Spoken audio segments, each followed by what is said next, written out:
we just jump into it? All right, Erin, how are you? Great to have you back on the show. Appreciate you taking some time. I've been looking forward to this conversation for a while now. Can you just tell the viewers a little bit about yourself and about Deviate Consulting? Sure.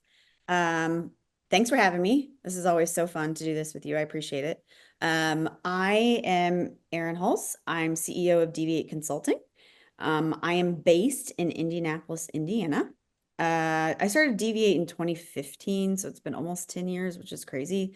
I am an accountant and I kind of got started in this, family office technology space when I started working for the time Archway Technology Partners, now SEI Archway, and they are here in Indianapolis as well. So yeah, so now the team has grown to 25 people and it's wild. It's just crazy. Congratulations on all your success. It's well earned and hard earned. I always love it when I have a chance to talk to founders and a little bit about their founder journey. Could you just kind of talk to me a little bit about, why'd you go out on your own? What was your expectations then and the perceived gap in the market? And then kind of looking back on it, how did that kind of line up with the reality of it? Well, I think, when I was doing implementations, um, I was surprised by, I think most of it was missed expectations, right? And so missed, and it's like this across the board, not necessarily vendor specific.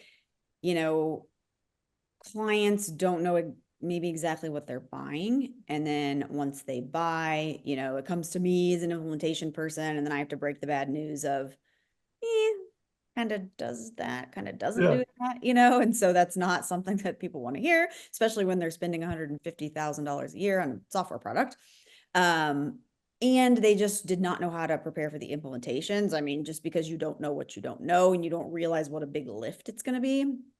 And so that's sort of where I saw the opportunity. Okay, they need help and they need independent help. They need somebody that's just going to be honest with them and tell them, what's up. And so I think, at that point in my career, it was kind of like, hey, I could use a break from corporate America. And if I'm going to do it, now's the time to do it. And I truly had no expectations. I mean, my work was just taking on, I wanted to learn the other softwares that I didn't know. So I was taking on anything. I mean, I was doing reconciliations because in my mind, that's the only way to really get to know the system is just Yeah. to do the work in the system. So I just started consulting and I had no expectations. And then it just sort of, I just it just sort of happened, and then I just kind of started to pick up more work and I added a couple more people. And then during COVID was the time where it really blew up because people were like, well, guess we need a system now that we're at home, something that everybody, an ERP type situation. So that's when we got really, really busy 4 or 5 years ago. But yeah, I didn't really have any expectations. I was just kind of going with the flow and just kind of leaving it up to, this is woo woo, but leaving it up to the universe. Obviously, That's you're, you're, it's not very businessy. I mean, a I mean, business. you obviously walked into a need, right? I mean, that's family offices really struggle. One, they struggle selecting technology, but to your point, right? Like after they selected it, the implementation, even a good implementation is painful, right? I It's tough. mean, nobody looks back at that implementation and be like, oh, that was really fun. That Right. went great. It's like Right. even the good ones are kind of a struggle. But so this conversation I want to break down in kind of three main parts, right? So let's Okay. let's talk about pre-selection process, what family offices can do to prepare for that, what they can do during the implementation process to increase their odds, and then post-implementation, what firms should be thinking about. But let's talk a little bit about the selection process.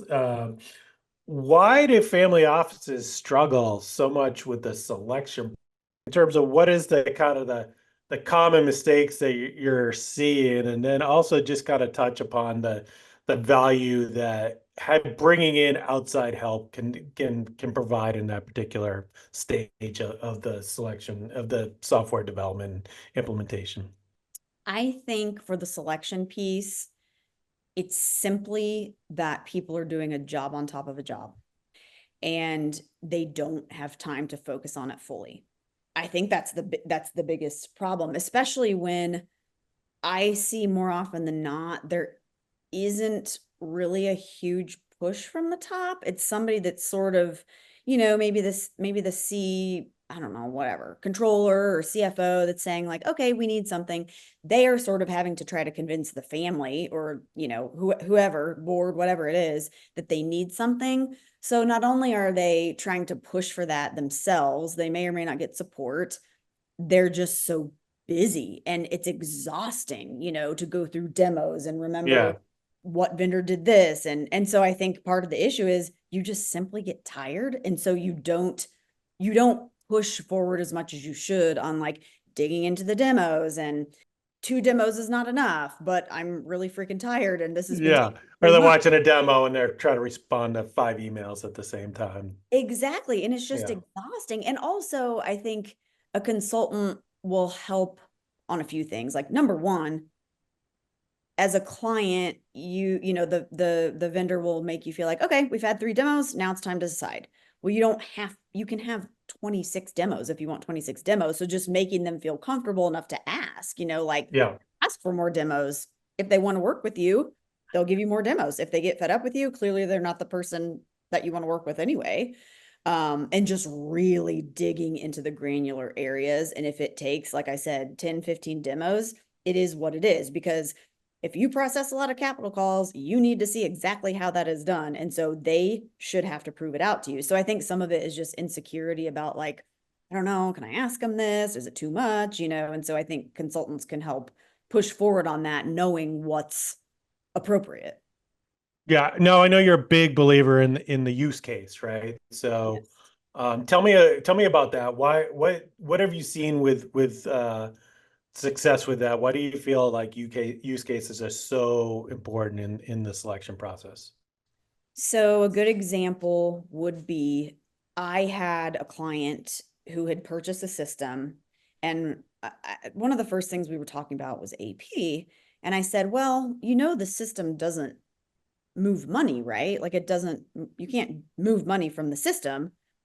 And they were shocked because I think they had never gone through the exact process of how it Yeah. was going to work in the system. They were flabbergasted. They had no idea. And I'm kind of like, like it cuts checks, but it doesn't, move money per se. And so that's the stuff that is a huge surprise if you don't dig into it. Or, hey, I really need this, because there are some families where they want specific reports replicated. Replicate this report for me. Can you do it? If not, how much is it going to cost to do it? And even like when it comes to data feeds, like, hey, my broker or my custodian is XYZ. What does that data look like coming into the system? Maybe they don't provide cost bases and that's something you really need. Yeah. That's an issue. I don't know if that's a maybe. I think that might be a lot of them. Oh, Right. like spaces, Right. but yeah. Exactly. Yeah. And how often is it updated? And Yeah. how hard is it to enter an intercompany? Maybe it takes you 12 steps to enter a journal entry that touches 5 entities, but at least it's just about setting expectations, because otherwise you're going to be pissed when you buy the software and it is like, wow, we didn't know this. I think it's a good way. I think there's two things that happen in the sales process. Sometimes there's a really good sales process, but maybe the product isn't the best fit, and that can be Yes. tough to see because, they're engaging, they speak family office, like Yep. everything seems to be going right, and Right. there is something to be said about the cultural fit, and if you're getting along There is. with that particular vendor, but it still might not be the best technology fit. The other side of that coin is, it might not be the best sales process, but it could be a better product fit. So Yep. I do think that use case can kind of really get at that granularity. Great How do point. you fight against the shiny object syndrome and the recency bias on, a lot of times it's that last demo, right? Oh yeah, those guys. How do you fight against that? And do you do any sort of weighting, or how do you evaluate the kind of the various vendors as you've gone through, multiple demos across the providers? Well, the first thing that we do is we have a hellacious RFI that we make people fill out, all the vendors fill out. And so it essentially says, it's very extensive and it says, what do you do and what do you not do? And it's categories, AP, AR, GL, performance reporting. That's kind of the first thing. And then we bump it up against what the client needs. Some people are eliminated just from that. Yeah. Then when we go into the demos, to your point, hey, this company is brand new. Hey, this company has been around for a while. The system looks old, but it does what it needs to do. Yeah. The salesperson is not something you vibe with. Try to overlook that. You love this salesperson, doesn't matter. And I think to the point earlier, it's just about digging in, like digging in. And yes, it looks great and it's shiny and this and this and this, but you've got to dig in and see if it can actually do what you need it to do. And I think that's the only way. I always tell my clients too, there are vendors that have been around for 20 plus years. There are vendors that have been around for 5 years. It's what do you want? Like, you can have something brand new. It probably still has bugs. It's not fully developed. Probably going to be less expensive, or you go with something that's maybe not as sexy, but it's proven, it does its thing. It's probably more expensive. And so what is the culture of your office? If, and I have clients that have said, I've been through implementation before. I want nothing to do with a new company. I'm going with the tried and true. Fine. There are other people who are like, well, we want the best technology and, this is exciting. I can call up and talk to the owner and they give you attention, right? Because you're a newer client and you can also have say in how the system is built because they're building it for their clients. And so that's a difference too that you really need to consider. I think that's kind of getting at that. What is the firm's technology personality, right? Like, are you an early adopter? And are you up for the things that are involved with being an early adopter? Some of that's a little bit of a science experiment, right? Things may not be fully fleshed out, but to your point, you get to have more influence on the product direction. And, chances are they're built on a more modern tech stack versus you're on a, tried and true vendor. It may not be the most modern UI. They may have a fair amount of technical debt, which is something to consider sometimes, but that functionality is proven. They have a kind of established client base on it that's been kind of hardened that functionality. And some people, I think that is a, not an individual personality thing, but a firm personality thing. Yes. I do think another one in terms of that tech personality, and we've talked about this quite a bit, is best of breed versus all in one. And I think it's one of those things, like, there's no one right answer, right? For certain firms, a particular approach, one of those approaches is better than the others. But it does seem like that should be a decision that should be kind of more upfront versus something that happens like in the vendor evaluation process. But what are your thoughts on that in terms of how should firms be thinking about which branch to go? It's a good question. A lot of my clients come in wanting a quote unquote all-in-one, a comprehensive solution. My thoughts around that is yes, technically, if you're entering things, one time, then there's a lot of benefits to that and it's less prone to error. Typically those systems are more complex. And so it's going to be a larger learning curve. Some people simply don't want multiple vendors touching their data. So if you have two or three, they're like, no, we want everything in one place. We want to deal with one vendor. But I think the downfall to that is they probably do one thing really well. And some of the other things they do fine. Right. They can't do everything amazingly, right? So you're kind of like weighing the pros and cons there. From the all-in-one solution, yeah, I mean, it's, you've got to do multiple for the best of breed solution, you've got to do multiple implementations. Your data is going to be touching different places. I think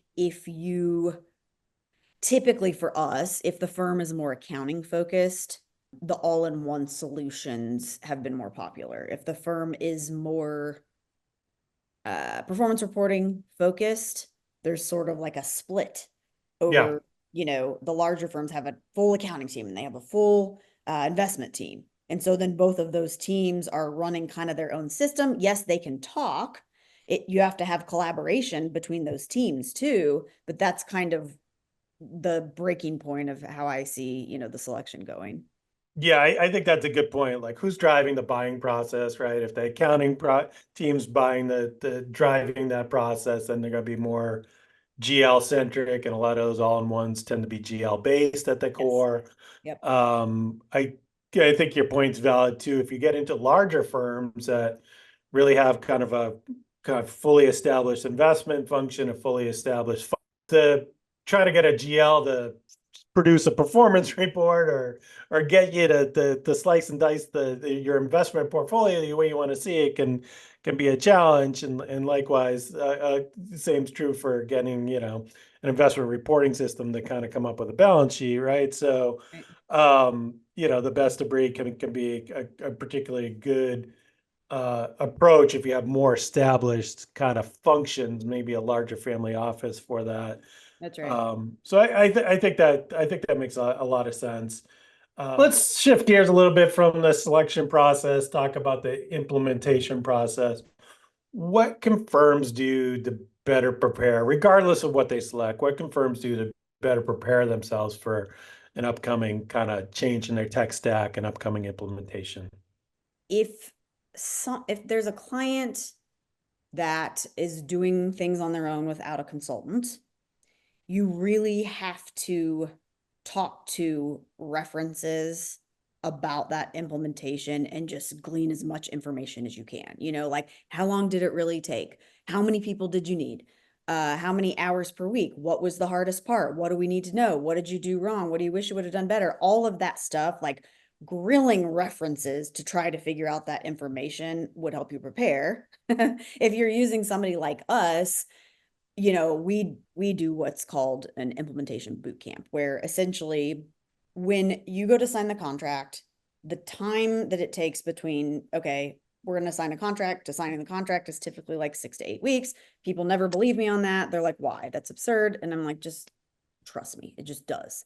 So we do like a pre-implementation during that time. But what are the things that are in that implementation boot camp? Well, we talk about resources. One of the first things we do is like, we'll ask staff members on their own, how many hours do you have to give to this implementation? And they're like, probably 10. Well, their manager thinks they have 30, right? And so we're gathering this information. And so I'm like, guys, we have to do math. You can't just throw something at a dartboard, and say, oh, we're going to be up and running by 1/1/26 or whatever it is. Right, because you want to, right? Right. Like, you have to do the math. This implementation is most likely going to take whatever it's going to take. Here are your people. Here's how many hours they can give. You're looking at 2 years for this implementation. And so it's like, talking through that about reality. Possibly hire somebody, in-house, one or two people. What's a better way for them to learn your organization than going through an implementation, from the ground up? Right. Hire a consultant to help. It's really, most of it is resource constraints.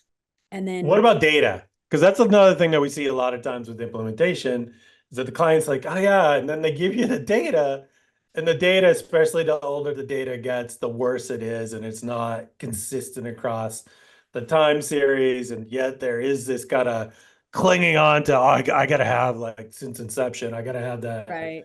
the books since 78, kind of thing. So what can clients do in terms of cleaning up their data, maybe having different expectations about data conversion? And I see that as kind of one of the big pitfalls in the implementation process. Yes. The data is always not as clean as the client thinks it's going to be. So I think, like, we will cover, like, let's say it's whatever, vendor XYZ, they will have a template that you're going to need to fill out for this implementation. So we look at that. And and most clients have never dealt with managing tax lots. And that's something that they've never done before. And so, all right, let's look at this template. Here's the data that you need for this template during your implementation. And so you kind of get the shock factor out of the way. And then you start talking about it, and they're like, well, shit, I guess we better talk to the custodian, or see if we can get this report out of custodian to get this data, or where is our private equity data coming from? Like, for that, you're going to need full historical data. So it's really thinking about, here are the data elements. How do I get to that? I had a client who was using a broker, and you could, or a custodian, you could only, when you were running reports, like what's today, the 19th, if I wanted the data from yesterday, the tax lot balances from yesterday, I have to run it today. Once today goes away, I can only run it for the prior day. They didn't know that a lot. We were backing into tax lot balances. It was not a great process. So I think talking about that at the beginning, and to your point, a lot of clients are like, oh yeah, we're going to put in like 5 years of historical data for Right. marketables, right? And I'm like, okay, I mean, listen, probably you're not, but fine. Let's start with, the current year. And typically they don't, because it's simply just so expensive. It's just so expensive to cleanse the data and get it in there. That's the biggest reason they don't end up doing it. Not to mention they're tired because they've already done this implementation. By the time they get to phase 2 Yeah. for historical data, they're like, yeah, we're not doing that. And I'm like, that's what I thought probably. Yeah. Now you're reconning what, 5 times 12, 30, 40 months worth of data, and versus just kind of maybe more of a balance forward, load up this tax lots, go forward. I mean, obviously, alternative investments, you got to have that it since inception Right. transaction history to bring it forward. But you see it both on the kind of the marketable side, on the investment side, and then on the general ledger side, like Yeah. instead of taking a balance forward approach, and then obviously you want kind of a clean fiscal year, but Yep. oh no, I need to have that data. I want the full history of it. And then what does that really entail? And how long does Right. that take? And is that data any good? And are you going to Right. reconcile all those periods? Like, Right. they don't seem there's a want, but that want doesn't seem, the line up with their ability. And, that's why I call the classic land war in Asia, that like you just end up in a swamp that you can't get out of. Oh God, yeah. And that's one of the expectations that we set. It's like, again, how much time does your team have?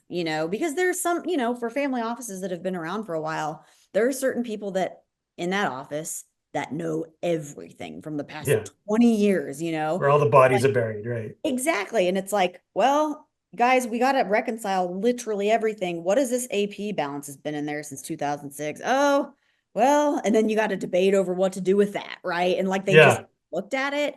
And so you're right. It's, if you want to spend the money and the time to do it, it can be done. But it's like buying a house, right? It's like, well, I mean, if you want the pool, you're gonna have to give up something else unless you want to have unlimited Increase fun. your budget, right? Yeah, That's a right. good Exactly. analogy. Yeah.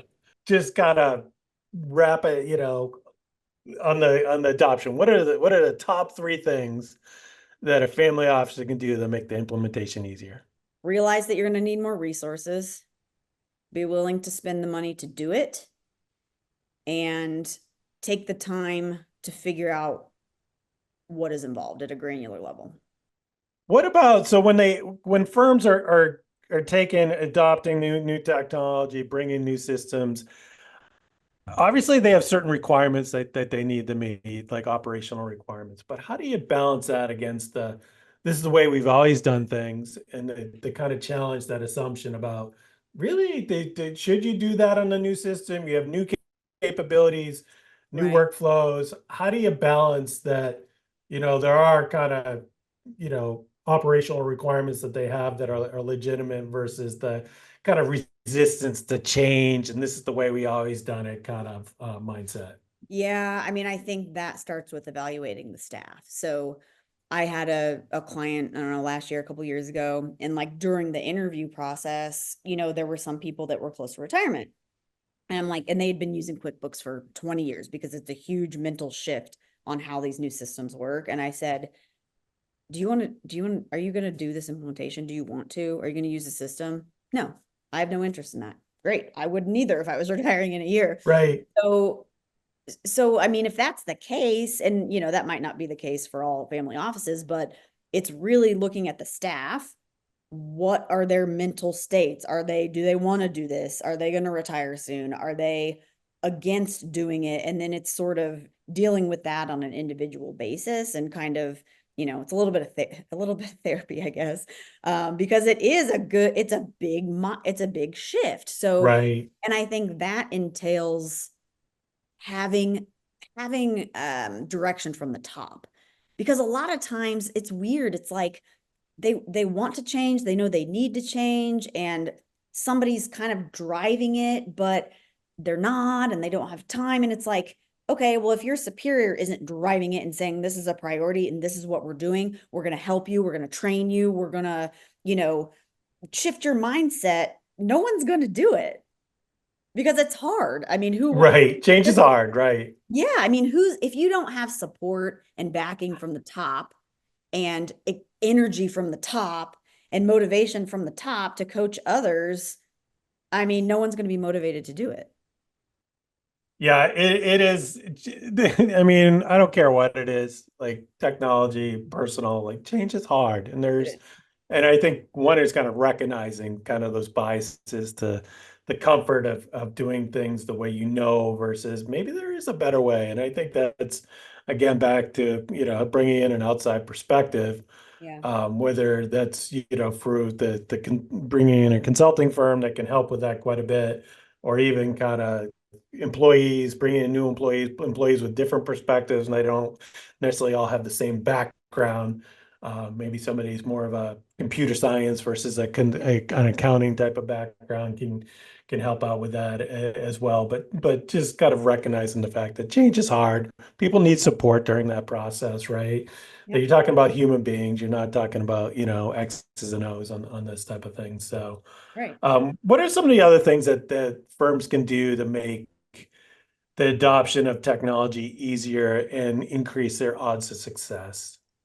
Don't have a hard deadline that is making your staff stressed out and going to rush and make mistakes to meet this deadline, because yes, you need some sort of project plan. But I will talk to my clients and they're like, well, the patriarch or matriarch says this has to be in by XYZ date, right? Yeah. Well, that's just a disaster in the making, because it just is, like I said, I mean, it makes people stressed and you're rushing and you're making decisions that might be incorrect. That is probably worst case scenario. Being realistic about how long it's going to take, and the timeline's likely going to shift, and we're going to find out things that we don't know. Like, that's best case scenario, Yeah. because yeah, we have a project, we need to get it done, but we want to do it the right way. So making whoever's in charge and is going to be breathing down your neck realize that it's not a good idea to put restrictions on the project like that. I think that's the number one thing that I see and I will tell the C level that's never going to happen, and I'm like, if you need me to report that to your boss, I am happy to tell them that. Yeah. I can walk in and they can fire me, whatever. Like, it's hard for them to sometimes communicate that. But Right. Right. I also want the C level person to succeed. And to do that, I mean, somebody kind of needs to tell, whoever has unrealistic expectations that they have unrealistic expectations. Yeah, it's better to find out earlier than 2 weeks after the go live date that things are working out, right? I Exactly. almost think it's, the analogy to like a kitchen remodel, like you want to get that done quickly and over with as soon as you can. But if your contractor tells you your subflooring's like, needs to be replaced, like you should probably replace the subflooring before you put the tile down, it's Exactly. I mean, here's the only way that I know how to say it. You can't half-ass it. I don't know how else to say it. That's the only way, this Midwestern person over here, you can't half-ass it. How else do I say it? I don't know. Let's talk about family offices and their love of QuickBooks and Excel. Why why do they seem to be like overly dependent upon it? QuickBooks in particular. It seems like, a lot of family offices, regardless of size, which is amazing. You'll see them on those platforms and a bit over reliance on that. But how do they end up in that point? And what are some of the kind of problems with family offices that are overly dependent upon those two systems? I mean, I think for QuickBooks, I think it just sort of snowballs. And one day, you start out with maybe 10 companies on QuickBooks, Yeah. and it snowballs. And then one day you wake up and you're like, oh my God, we have 100 companies on here. And I'm having to, it's a pain to switch companies and go to a different company. And then you wake up and you're like, oh, wow, like this, I don't know that this makes sense anymore. And all the data is there. Depending on how long the person has been there, they love QuickBooks. They've been using QuickBooks for 20 years. It's what they know, Right. and QuickBooks does a lot of things really well. I will have people who, you know, start transitioning to a new, more complex system, and they're like, well, QuickBooks can do this so much better, especially with like AP and whatever. And I'm like, you're right, it can, because that's literally what it's built for, only that. These other systems are more robust. It probably doesn't print a check as well, it probably doesn't. And so I think it's just the fact that that's what they know. All the data is there and it's cheap, Yeah. like it's cheap. They can get they're surviving, they're doing business. It's really cheap. And so it's hard for people to like, what are the cost benefits of it? Is it It's worth it? cheap, right? I think, and to your point, like it's easy to stand up. I think that's probably where Yes. it's not even just like always a cost factor. I think a lot of these firms like, oh, we need to, and we stand it up, and like you said, it's fine for 7, 8, 10, entities, but obviously, I think that tipping point in terms of scalability is pretty low, like 12. Right. You're not talking like 100. You're talking like in the tens, right? Right. Where all of a sudden now you're kind of total cost of ownership could be more expensive because Right. you have lots of people doing things. I think the other problem that you have is both with Excel and QuickBooks is kind of the auditability of it, the separation of duties. It's retail software that isn't meant to have Right. kind of the segregation to do person that puts in the invoices and the person that's approving it type of a scenario, or Yeah. you build really beautiful complex reporting in Excel, and becomes not only a reporting tool but like a data tool, and then no auditability of it. Chances are there's 2 or 3 errors in the spreadsheet and they don't even know Right. about it, right? So Exactly. but it Exactly. was easy because they could get it to do what they wanted to initially, right? Yeah, and I had a client like that, and he had a person, I mean, his staff is very low, but low number, but he had a person that had, of course, it's a story we've all heard, this amazing spreadsheet with 100 tabs, and it was like so Yeah, beautiful, and like respect. Like I respect that. But this dude was the only person that knew how to run this spreadsheet. right. I was like, what if this guy drops dead tomorrow? Like, what are you gonna do? And not only that, like if you're trying to hire good talent, who wants to come in and run QuickBooks in Excel? Like Yeah. people want to run, they want to learn new technology, they want to be up to date. And so it's not super attractive as an employer, but I mean, it's tough and it's hard to justify. And one thing too is like if you're on QuickBooks and you can catch it before it gets out of hand, like fine, we have 25 entities. This is going to become a problem when it's 50. The implementation is going to be less expensive too, Mm. from that standpoint. I mean, and you just got to look out 5, 10 years and see what you're going to need. But again, yeah, I mean, it's sometimes hard to justify for them. Right, right.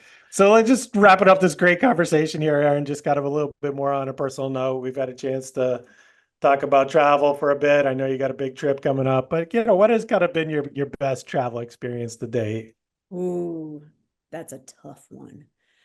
Gosh, probably Southeast Asia. Nice. I mean, that it was just, I mean, it was one of actually my first trip abroad out of the country, Okay, that's a good other, one. other than Cancun, which I don't think that counts, but Other than spring break at Cancun. spring break 2003, Cancun. Yeah. So I think it was probably Southeast Asia. I went to Cambodia, spent a lot of time there, and it was my first trip abroad, and it was just so different than Yeah, anything else it's just so different.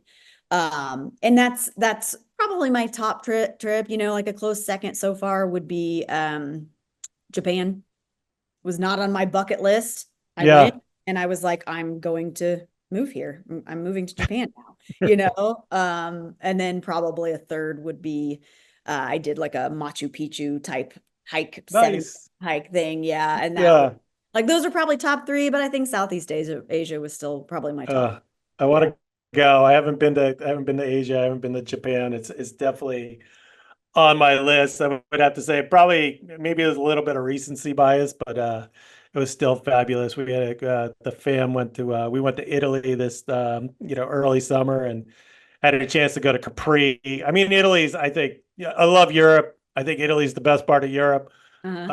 Um, and Capri's like the Nantucket of Italy. It was off the chain. It was just really really good. So Well, I had my I first mean, trip to the Hamptons this summer, so I might be working up to Capri, we'll there see. you go. Yeah, no, it's a good trip when the wife's like, I think we could live out here. I could work here, and we could do. It's like I don't know, honey. That time zone's a little much to be still holding on to a job, but yeah, you can kind of see the livability of it. It's like Yeah. it's great. Oh, So I putting mean, it putting it on travels. my list. It's going on my list. It's so good. There's so many places, right? The world. So the more you see, the more you realize that it's a big world out there. It is. That people are always asking me, what's next on your list? I don't know. Anywhere I haven't been, sign me up. Well, I think one of the things too, and obviously you get to travel for work, and I do as well. And a lot of those places are pretty great. Like if I have to go to Chicago, I love Chicago, man. I'm gonna try to make extend those trips a little bit. And if I have to go to Chicago for a conference, which they have coming up, I'm gonna spend the weekend in Chicago. That's what I'm gonna try to do this year is try to take advantage of some of these places I'm already going to. Yes, and see parts of them that you haven't seen and go to a museum that you've never hit or Right, right. or because you're there anyway. And so yeah, like have some leisure wellness time and yeah, get out there and explore.